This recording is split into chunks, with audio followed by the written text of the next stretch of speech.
بسم اللہ الرحمن الرحیم۔ سیرت النبی صلی اللہ علیہ وآلہ وسلم قسط نمبر 22۔ آفتاب ہدایت کی شعاعیں ہر طرف پھیل گئیں۔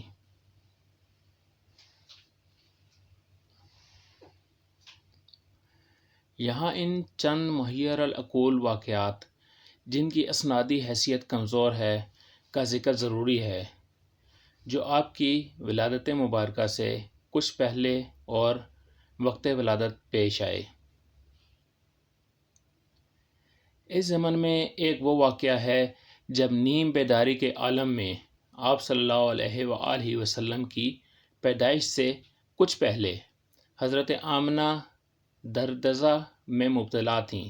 آپ فرماتی ہیں کہ ان کے جسم سے ایک نور نکلا جس نے تمام مشرق اور مغرب کو روشن کر دیا۔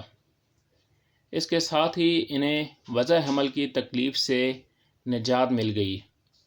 اس کے بعد وہ نور سمٹ کر ان کے قریب آیا اور انہیں ایسا محسوس ہوا جیسے اس مجسم نور نے زمین سے ایک مٹھی مٹی اٹھا کر ان کی طرف بڑھائی، جو حضرت آمنہ نے اپنے ہاتھ میں لے لی، اور اس کے بعد اس نور نے اپنا رخ آسمان کی طرف کر لیا۔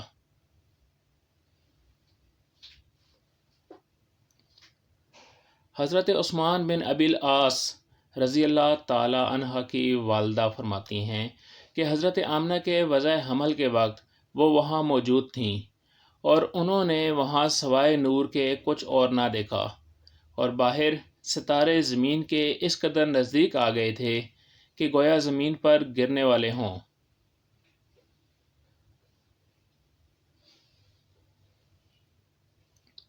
حضرت عبد الرحمن بن عوف رضی اللہ تعالیٰ عنہ کی والدہ آپ صلی اللہ علیہ وآلہ وسلم کی ولادت کے وقت قابلہ یعنی دائی کی خدمات سر انجام دے رہی تھیں۔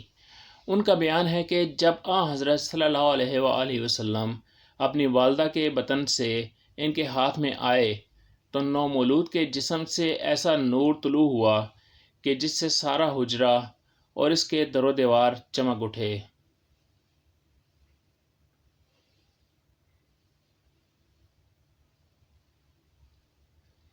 اس ضمن میں ایک یہودی کا واقعہ عجیب و غریب ہے۔ ہشام بن عروہ اپنے والد اور ام المومنین حضرت عائشہ صدیقہ طاہرہ رضی اللہ تعالیٰ عنہ کے حوالے سے بیان کرتے ہیں کہ ایک یہودی مکہ میں رہ کر تجارت کرتا تھا۔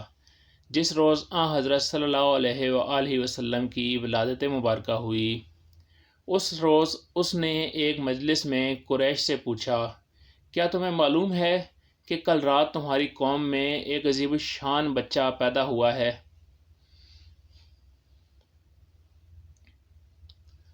وہ بولے، نہیں تو۔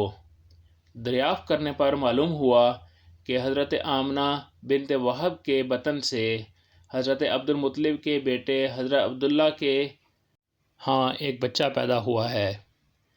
اس یہودی نے قریش کے لوگوں سے کہا کہ تم مجھے وہاں چل کر وہ بچہ دکھاؤ۔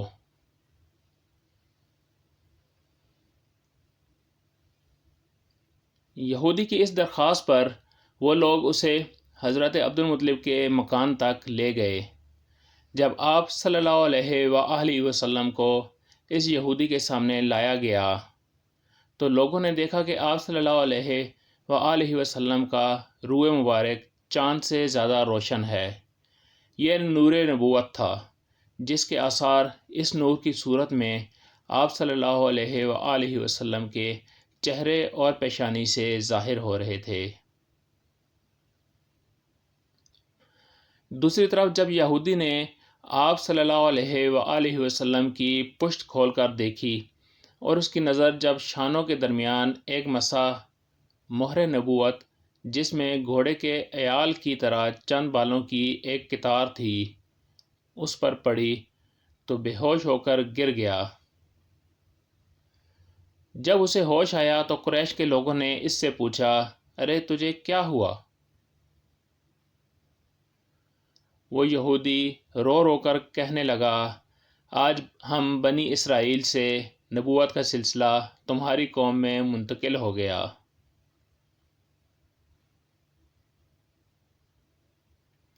پھر جب اس کی طبیعت سنبھلی تو اس نے قریش کو اس نعمت کی مبارکباد دی اور کہا کہ تمہاری سطوت کی اب یہ خبر مشرق تا مغرب پھیل جائے گی۔